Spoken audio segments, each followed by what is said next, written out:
ఎందుకు చేస్తామో తెలియాలి, ఊరికే చేయడం కాదు బ్లైండ్గా. అదేందన్నా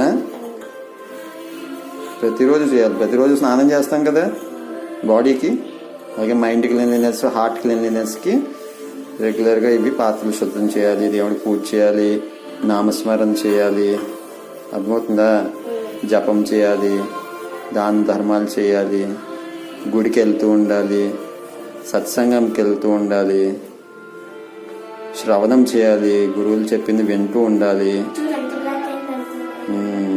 అట్లా నువ్వు చేస్తూ ఉంటూ నీలో డిఫరెన్స్ నీకు కనిపిస్తుంది. అర్థమైందా?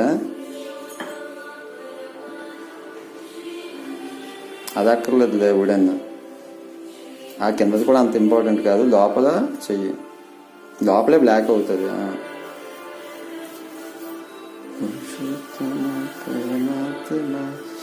భగవతి సమేత